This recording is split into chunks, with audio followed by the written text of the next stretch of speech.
Ani dnes nebudú chýbať pravidelné informácie z východného Slovenska, ale o tom už viac kolega Stano.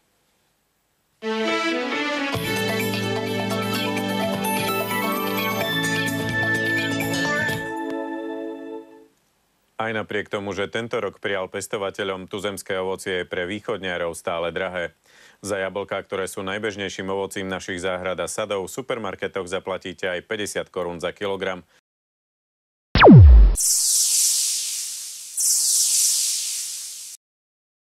Keď mi dáte 10 eur, nie. Fero, koľko nám chýba? Veľa nám nechýba. Ku šťastiu? No, ku šťastiu veľa chýba. Chcel by si zbohatnúť v živote? Určite.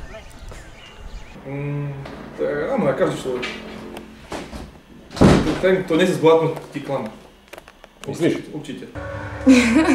Každý by chcel zbohatnúť. Najideálnejšie by bolo bez práce, určite, vieš. Zo dňa na deň vyhráš športku, alebo tak, 400 miliónov eur. Vyrobiť v dnešnej dobe prachy legálnym spôsobom. Určite sa dá zbohatnúť, tak ako kdekoľvek inde na svete. Čestne? Čestne. Stále musí byť malé podvody. Ale to vyhovuje mi určite aj cesta poctivej práce, aj keď neverím, že v tom sa skrýva veľká možnosť bohatnutia, no ale čo iné ti zostáva? Povedal by som, že sú tu dva skupiny ľudia, čo zbohatli vlastnou energiou, vlastnou silou, respektíve začali od nuly. Ako pred nimi klobúk dole. Týchto ľudí si každý určite váži a ak nie, tak je to len závisť. Alebo potom takí, ktorí všetko dostali, zdedili. Čo prišli jak slepá kúra k zrnu. Alebo išli na to tým spôsobom nelegálnym.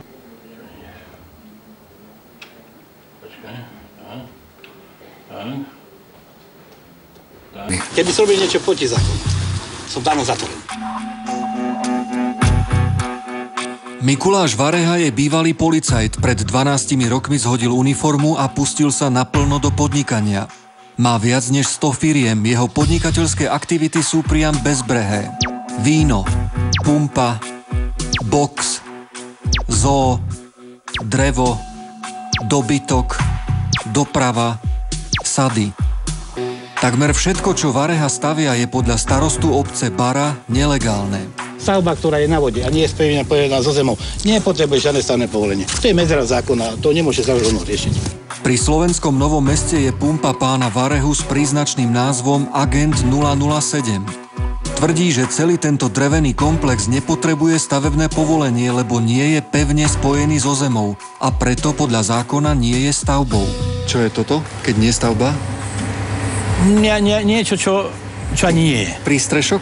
Niečo, čo nie je. Za obcov Bara postavil pán Vareha hrádzu a akési rekreačno-športové stredisko. Dá sa aj ubytovať v takýchto chatkách. Tu má byť až 1000 ubytovacích miest? No takto, šéfe. Je chatka 4 miestna. Áno.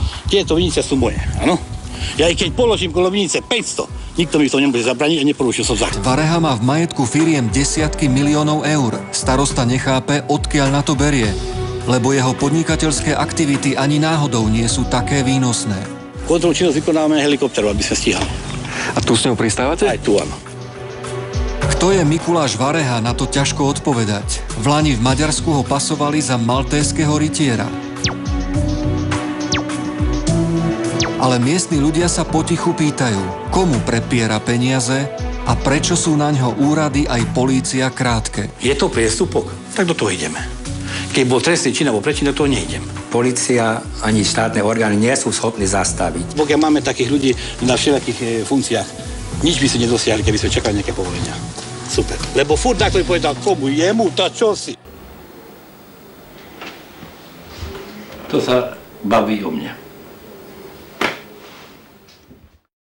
Ľudia majú úplne prevratené hodnoty a proste zamerajú sa na to, na tie peniaze, lebo proste bez peňazí neprežiješ. Hneď si s tým spoja proste šťastie, všetko a už potom spadnú do toho stereotypu, že naháňajú len tie peniaze.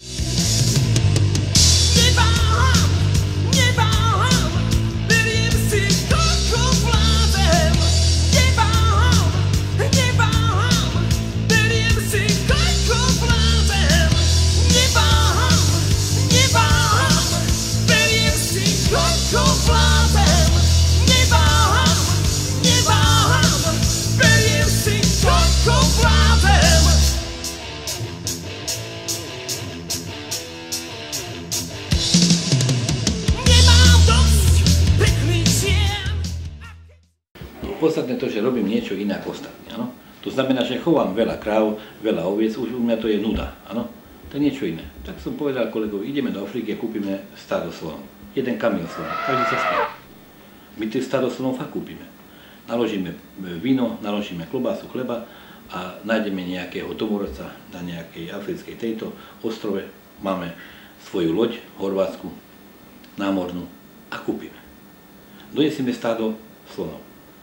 Ako môže byť stádo slonov na Slovensku využité v rámci krízy? Jednoduchá odpoveď. Keď nemá rómska menšina elektriku, tak každej rodine mám služobnú kravu, som pridelil Rómovi môjmu, teraz mu dám služobného koňa a potom mu pridelím služobného slona. A služobný slon mu bude robiť prírodnú sprcháreň, lebo nemá elektriku. Vyťahne vodu z vedra a mu robí sprchu. A bude poriešená kríza na Slovensku, keď nemáte elektriku. To bude pomáhať. Chceš žiť aj ako normálny človek, že máš ženskú, zriešiš si byt, máš job a už sa nevymotáš z toho kruhu. Máme svoje družstva, máme prvovýrobky, krávy, byky, mäso. Máme svoju pekáreň, máme chleba, ale máme pšenicu, z čoho robíme. Máme svoje krčmy, cukrárne, reštauráciu. Už nám treba len vlastný bytunok a mliekare.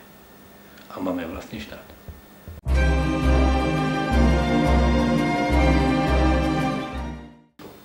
Snažíme sa mať vlastné letisko urobiť. A keď urobíme, môžeme lietať.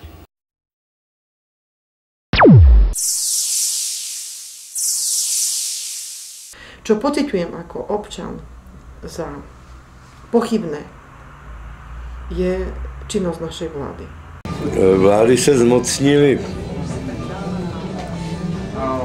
hajzlové, většinou bývalí komunisti, kteří byli na tu situaci lépe připraveni, páč pracovali v těch podnicích zahraničního obchodu a podobně. A chyba byla hlavně na nás, kteří jsme to takzvaně vyhráli, protože mělo se udělat, jak dneska víme, něco jako obdoba norimberského procesu, to znamená 50 hajzlů popravit. Keby bola krvavá revolúcia a pol Slovenska by sa stiahlo, tí najbohatší, tak možno by to bolo iné, ale tak pochybujem, že to by bolo riešenie. Co se to srete? Kurva, ty to dělám rozhovor s ním, nebo 500 jich dát tak na 30 let do kriminálu, všem komunistům, ne těm dole, co jenom platili příspěvky, ale každý, kdo byl v nějaký funkci, od Národního výboru vejš, na dosmrti zakázat občanská práva a působit v jakékoliv veřejné funkci. To se nestalo, což byla naše chyba. Já jsem jeden z těch, který připouští, že to byla.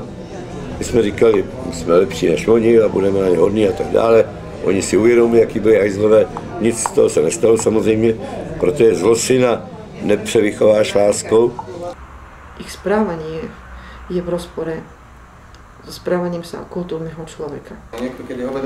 A bohužiaľ, toto správanie je častokrát napodobňované ľuďmi, ktorí by si mali brať príklad a byť vedení zo strany vlády k lepšiemu chovaniu. Myslím, že Slovensko sa konečne dostáva z týchto okov a z bariér, ktoré nám narobil tento systém. Každý systém, ktorý dokáže manipulovať ľudí. Takže si myslím, že muzika sa tiež trošku zmenila aj zlepšila, lebo sa tu už nedejú až také sračky, dejú sa tu totálne sračky. Na Slovensku pokračuje právní stát komunistický. Jo?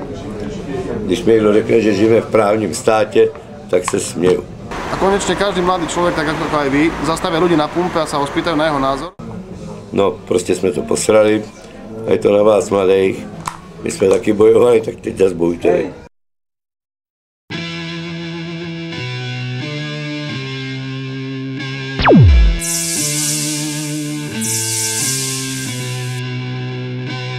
Ficovi odkáž.